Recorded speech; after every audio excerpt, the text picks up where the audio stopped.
Sharon's acting career was launched when she was talent spotted back in 1995. She has starred in box office hits, receiving rave reviews, and was named top 10 most popular female artist for 6 consecutive years. Now, at the height of her acting career, she took up a scholarship to read international relations and law in Japan, and then went to France on a 1 year exchange. She returned to Singapore and worked in the media business, eventually becoming the publisher of Elle magazine in Singapore. She then pivoted again and relocated to Paris in 2018, where she currently works in private equity. So, welcome, Sharon. So great to have you with us. Woohoo! That sounds like an amazing resume. It really does. If nothing I'm so else, proud of myself. as well, you should be. If nothing else, just because of the really radical shifts that you've taken your career in. But for we've got people who are watching today from all around the world. Maybe we can kind of rewind back, right? So Okay. how far back shall we go? How far back shall we go? First job? A walk down memory lane. First job that would be Singapore Airlines. I was a flight attendant. Yeah, I worked as a flight attendant for 15 months before I Oh, was talent spotted okay. by the Singapore television station. And then And your acting career then commenced from there, right? yes. But I would say my 15 months as a flight attendant really taught me what humility was. Because Mm, I graduated from one of the top junior colleges in Singapore, and I had a overinflated idea and expectations of myself being the creme de la creme, which our mm, teachers like to tell us we were. right. But when I worked in the service industry, wow, I had to learn everything from scratch, and learn what humility and providing a service was all about, especially working for Singapore Airlines. We Right. pride ourselves in being the best airline in the world, Mm. So a lot of life lessons there. indeed. From there, if you think about the next chapter of your professional life, how would you describe that? It helped as a transition because if I had gone straight into acting, Hmm. fresh from school, I think I wouldn't have come so far. But the fact that I was able to connect and to serve people, Hmm. um, albeit on board the plane, it helped Hmm. me with many of my role creations, as Right. well as the study of human characters and personas. Because Mm, suddenly my eyes were opened and I met people from all over the world as right. my passengers, Right. their quirks, and we really went through a lot of ups and downs. I guess in acting, a big part of it's also around being able to place yourself in the character's shoes, and so the empathy, I suppose, is kind of what I'm hearing from you in terms of that first Yes, experience and how it helped to the second experience. yes. Um, And one example I always like to highlight was before I got to know real people. mhm, Um, whenever we were told to play a role of a pregnant woman, you would right, see actresses always holding their belly right. and bending their back this way, right? But in reality, I've never seen a real pregnant woman walk this way. Right. In fact, pregnant women walk like they've always, done, and they rarely keep touching their belly. So Right. this is one great example of flying and meeting people brushed up and enhance your acting skills. This is studying of human behavior and human nature Yeah. at the end of the day. Now, of course, then from an acting perspective, you then went on to star in lots of different productions. Hmm. Why did you decide at I think many would say at the height of your career, to pivot? I guess because I celebrated a decade of Mm, entertainment, yeah, and I remember that celebration to be a mixed, confused kind of victory. Okay. you know, the victory of having survived 10 years Mm. in the media industry. Which is a long time Um, in the profession, actually. yes, yes, and because I started young, Yeah. so from my age 20 to my 30th birthday was Mhm. the whole decade of me being very actively involved Yeah. in the media industry. And then So just to that give, was very trying for someone of that tender age.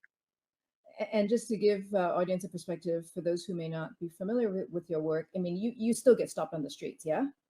Right now, yes, because that was the era of no social media.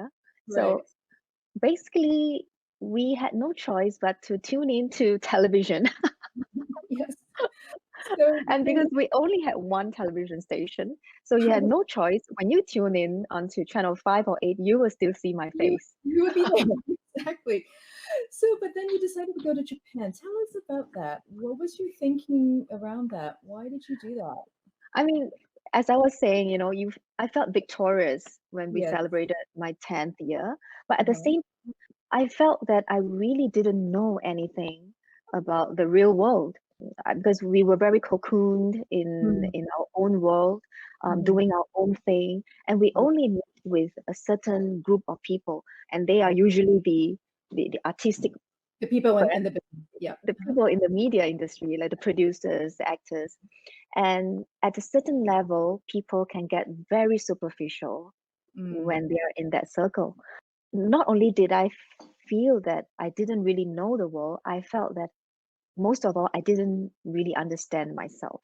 Mm. So, in spite of all the, as you mentioned, awards that I've won, but I had really low self-esteem because one moment people can, praise you up to the clouds, but the next newspaper report could be of you doing a really bad job on Right. the night before on TV. Right.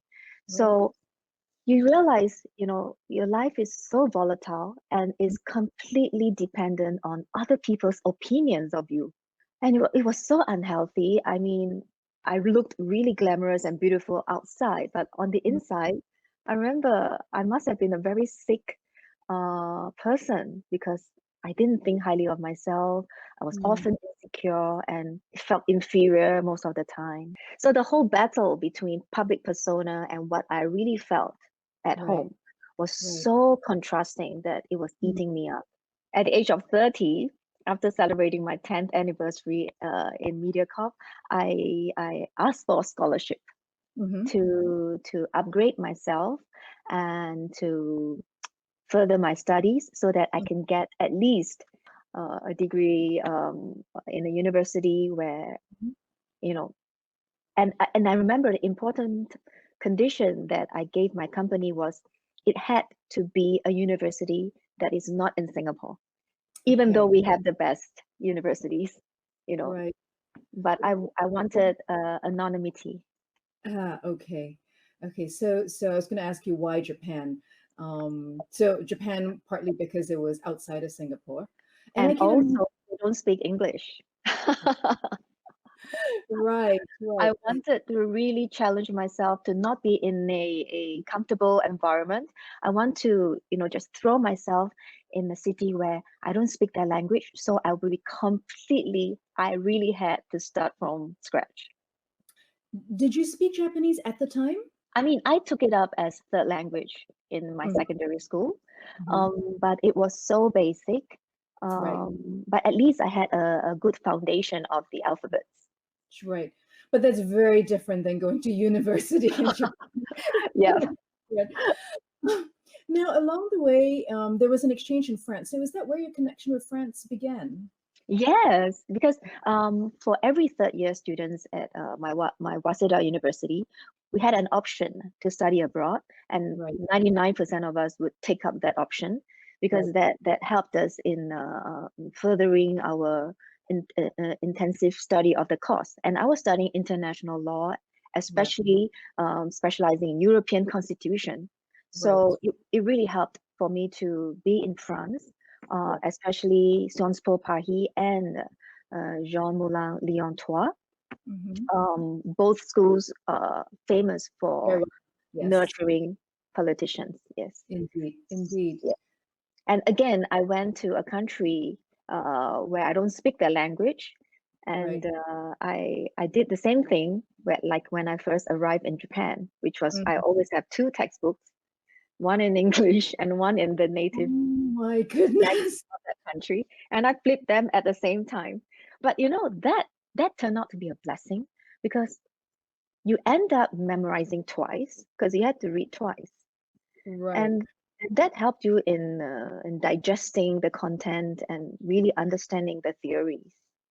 I suppose so, but you're also learning language and the subject matter at the same time. But it really helps the fact that you're there because your survival depends completely on your Right. ability to speak up.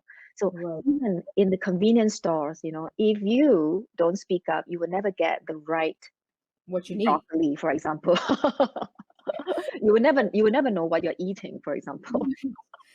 So now, then you came back to Singapore and you wanted to go into a business role, if I'm not mistaken. Yes, And yes. I had to why? come back to Yeah. to serve the bond. Uh-huh. Yes, I have to come back to serve the bond with MediaCorp, and Mhm. the bond was supposed to be another 6 years of being a host, Mhm. actress, and public personality. Mhm. And because I came back feeling so certain of myself, because you must know I left Singapore with the low self-esteem, right? Then I Right. went to school, I met international students and made very good friends. So Yep. my confidence level had greatly Yep. augmented. I, Yep. I felt I felt a little more much better about myself. In Uh-huh. fact, I could safely say that I finally knew what I was. Mhm. Um, so when I came back to Singapore, I wanted to contribute You're right. in a more substantial way.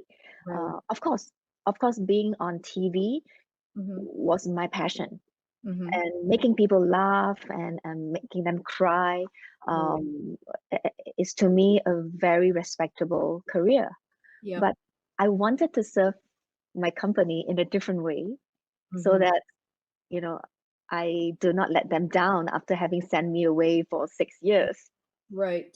Yeah. So I So remember when I made that request, my bosses were quite appalled. I can imagine. Sharon, you're going to do what? Right? Yeah, and because most of all, because my agent had already lined up a whole year of events and programs to host, and basically my itinerary for the whole year of 2011 was already fixed, including the National Day Parade. But I compromised. I did the National Day Parade, um, Right. but I went on to enter the corporate section of the company. Now, when you think about that um, process, to what extent was it straightforward because you knew the industry, or Mm. what were some of the challenges involved in going from in front of the camera to being in the business? So you see, I was too proud of myself, and I really hit a huge fall. Because yes, I might have been on TV for 10 years, but that's only as in the capacity of an actress. Right. So I didn't really understand the whole the making of and the engines that Mm, drive the company. So right. when I entered the corporate role, I remember I had to start from the basic. So I was placed in the technology department. So Okay. I sat with a team of engineers. Okay. They were all in their glasses, Uh-huh. all of a certain age, and they Okay. looked at me. And then what are you doing here? They're like, Sharon Au, like, is this gotcha? Is this a candid camera? Is there a camera hiding somewhere in the office? And Right. then when they realized I was there in the cubicle with them for good, Yeah. they finally decided that they had to teach me something because I was a complete idiot in the whole transmission business. Right. Yeah, so it again, I ate humble pie. I thought I graduated, top of the school, Mm, come back, as a scholar. And then you realize again, among the experts, again, you are nothing. So So that was yeah. a really good lesson to me. So start again from ground zero. Yes. But So when, I yeah. had to rotate the departments every year. So by the Uh-huh. end of the year with the technicians, I didn't want to leave. Right. Because by Because then we cultivated such a deep friendship, right. and I greatly admired them for their silent contribution to the company. Because you never see them; these are the unsung heroes, but they are the Mm, reason why transmission went on successfully all these years. yep. Yes. Now, and then, of course, you spent quite a number of years in the business, in Mm, different parts of the business, as you were explaining. mm. Um, Tell us a bit about all the different sort of initiatives that you got involved in and different businesses that you were involved in. Because, I mean, that in itself was a lot of variety and a lot of learning, right? So you talked about the transmission part, but then from there were a few other things that you got involved in. Yes, right after technology department, I went on to strategy division. At that time, we were on the cusp of restarting every businesses into the digital format. Mm-hmm. So the chairman then, Mr. Teo Min Kian, started a special task force only consisting of young people who are fresh graduates Mm-hmm. to come together to innovate for the company. So Right. among the young graduates in their 20s, here I was, 38 years old at that time, in a group of young minds. Yep. And we really came together to start a few initiatives like the Mediapreneur, which is Mm-hmm. the Media Corp entrepreneur. Mm-hmm. We started encouraging staff to give ideas and not only stop at that level, but when we get good ideas, we actually implement them. We Mm-hmm. source for investors. We get ring fence, of course, and Right. but we get to try to make it into a reality. And that's Wow. when our innocent minds really, really learned so many valuable lessons that Yeah. passion alone is not enough to drive a business. That must have been a really phenomenal experience just to go from idea through to fruition, right? I mean, that's quite a journey. So it sounds like you were having fun. Oh, I had a lot of fun. I mean, now that, whenever you look back, Yeah. only the memorable things are usually the positive ones, the ones that you learn. The times where you fell or you were bullied or you cried, those things are not that important anymore. It Mm, was only painful then, but right. always in hindsight, the Yeah. pain is usually the ones that triggered you to change direction or to pursue something even in a more aggressive manner. So I So, guess that's why a positive mindset is really critical for mm, someone to endure in this business. right. Just want to pick up on that where you're talking about, something that you had to change direction and sort of push you to the next level. So was that what this latest move to Paris was about? What spurred that? Obviously you had some engagement with France, but Yeah. why this next move to France? It came, I mean, opportunity strikes actually, because while my last designation with MediaCorp was as a publisher for Elle magazine in Singapore. Mhm. So Yeah. because of that responsibility, I had to travel to Paris Mhm. for a few times in a year, mostly to attend conferences with fellow publishers from the other 37 editions of Elle. Right. And through those experiences, I got to know so many people, veterans in this business. And Mhm. that's when you realize that I knew very little of publishing. And not only of publishing, but I knew really very little about the media, Mhm. the print media, for example. So it's like the more you learn, the more you know that you know nothing. So it's something of that phenomenon. So that planted in me a seed to want to again upgrade. Because if Mhm. you are stuck in an environment and only always surrounded by yes men, for example, Mhm. you Right. never feel the need to expand. Right. Or so that was a trigger. And then in 2018, I made the bold move, partly because I was a little reckless. Some of my ideas were not accepted. Okay. It's the same story. But I guess, I mean, ideas not being accepted is a really normal Yeah, trend, right? sure. Because you just need to come up with more innovative ones.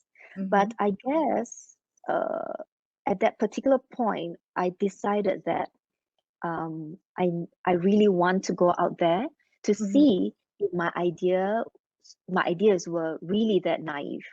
Right. So Because you want to try something different. yes, so Okay. at that point, I wanted to leave MediaCorp, but to pursue the Mm, same media business in right. Paris. Yeah, Okay. yeah. Okay. I guess maybe why Paris? Why not move into a different media business in Singapore or elsewhere? Did you think about that before moving back to Paris again? What was that thought process? It was mostly because of pride and ego, because it was very hard for me to find a job or to go for a job interview in Right. Singapore because, people know me. I feel embarrassed. I feel I was aware of what people might say, like they would not be able to match my previous pay, or I was afraid of what people would say if I get a job that doesn't have the same status. But it's interesting because of course, on the one hand, because you're such a recognized personality, that's an asset, right? No, I thought so, but it became a disadvantage Right. because people had a preconceived idea Mm, of what you are like through the interviews that you do and mm, through some of the public news, right. so that most of them are not does not really completely reflect who I really am. Of course, yeah. So They would have preconceived notions about your expectations, the way you were, yeah, as a person, whatever, right? it was a little bit similar to when I first came back from Japan and I sat in a cubicle together with my team of engineers. It was the same Mhm. thing. People thought, oh, Sharon Au, but why didn't she have her own room? But Right, that's because I came back as a mere executive. I need right, to start and sit with everyone, together as a team. right. So, but I remember because the environment made me uncomfortable. So Mhm, even at that time, going to the canteen was mhm, was very difficult for me. right, So I tend to skip my lunch right, up to a point where my colleagues observed that I often don't don't eat. So they right. thought I was on a diet perpetually. And they told me, I see, because you're an actress, so you need to, control what you eat. So you see, even at that point, people still treated me like an actress, even though I'm already, working side by side with them. It's challenging, right? When you're actually reinventing yourself, because particularly if you have come from you're well established, and I think many of the people who are watching today, they're well established in whatever their professions may be, and they're Yeah. thinking of making a pivot. But it's difficult because sometimes it's not that you want to hold yourself back, but maybe sometimes other people have this fixed idea Yes. about who you are and what you are, which makes it an extra challenge, I guess, when you're trying to Yeah. reinvent yourself. So now off to Paris. Tell us what you're doing nowadays and how that came about. It is a very funny story because then when I came to Paris, I Yeah, had no qualms about sending out my resumes and looking for jobs and right. thinking that I'm very qualified because thinking that I'm intelligent, qualified, and passionate, it shouldn't be a Mhm. problem looking for a job. Right. But of course, that is not true because in the international arena, um, I realized that my resume was actually uh, not as impressive as I thought compared to other competitors in this Mm. industry. Hmm. And then you realize all the ego and pride that you have are really all for nothing. Right. So I faced many rejections, even jobs which I thought would be a breeze Mm-hmm. to score, also rejected me just purely because language inefficiency Mm-hmm. and inexperience. So this is where I come to the point where I want to share something really important, but also most of the time misunderstood, which Mm-hmm. is a key element in being ahead of having your own definition of success is to Mm-hmm. really have connections. And the Right. word connections often have a negative underlying tone to it because people think, with connections, you can do anything, people pull strings, but Mm-hmm. that doesn't mean you do not work hard or you Right. don't have the talent. Right. So you have to work on yourself, never stop upgrading. Mm-hmm. And on top of that, if you have people to help you along, that would really, really highlight you from the whole sea of very talented people. Right. Yeah. And So, I think that's a really important reflection. Several of the reinventors that we've talked to for this summit really highlighted sometimes there was a pivotal person yes. or that changed the course. So, I guess one of the things I'm taking away from your sharing is the humility that one needs when one's actually especially when one is changing direction and changing course. But Yes. we would also be a bit foolhardy or arrogant to think that we do it all on our own No. because guardian angels, call them what you will, are important and can make a huge difference. Yes. And you need to have the humility to accept help from people who really are genuine in Mm, helping you advance, just to mm, give you a little kick so that you do not get stuck in the mud forever. right, right. So, so for me, the lucky star for me was my ex-chairman of MediaCorp, Mr. Teo Hmm. Min Kiat. He was visiting Paris one day, and we had the time to had a short dinner together because he had all his itinerary packed back to Right. back. And so he was just asking, "Oh, Sharon, so how's your job so far?" And I said, "Oh, Chairman, I'm still looking for one." And he was so appalled because it's been 5 months. Someone like me, someone to him, uh, Hmm. a talented person like me, should not have wasted 5 months sitting around waiting for people to employ me. Right. And so this is the important thing. People always say, Sharon, so you're very lucky you have a mentor to help you. But have you ever thought that why would a chairman think so highly of you in the first place? Right. That that must have been because over the past 7 years when you were working with him, he Yeah, was impressed by what he saw. So that absolutely. was why I always share with my friends that you have to be impressive in Yeah. every stage. Even as a administrative staff, you also Mhm. have to do your job really well so that you leave an impression. So Right. 7 years later, someone will remember that you are someone who is diligent and hardworking Yeah. and would not hesitate to recommend you to his business partners. But you have to create that luck, and that luck actually needs to be created over sometimes a long period of time. Because Yes, it's very hard for somebody to just make a snap judgment about whether somebody is worthy consistent of or not. worthy of their endorsement, right? Because Yeah. especially if you're trying to endorse or recommend somebody into a new field, you're Mm. putting your own name against that person, right? And your own Yes, reputation if you recommend yes. somebody. So I guess that needs some sustained period of observation, Mm. which you obviously did. Now, today you're in the world of finance. Right. Um, what were some of the challenges or adjustments that you had to make moving into this new field yet again? By now, I guess the story has played out in your lifetime. You sort of starting from scratch, learning from ground zero. Any particular adjustments or mindsets, networks, skills that you've had to acquire in the last few years?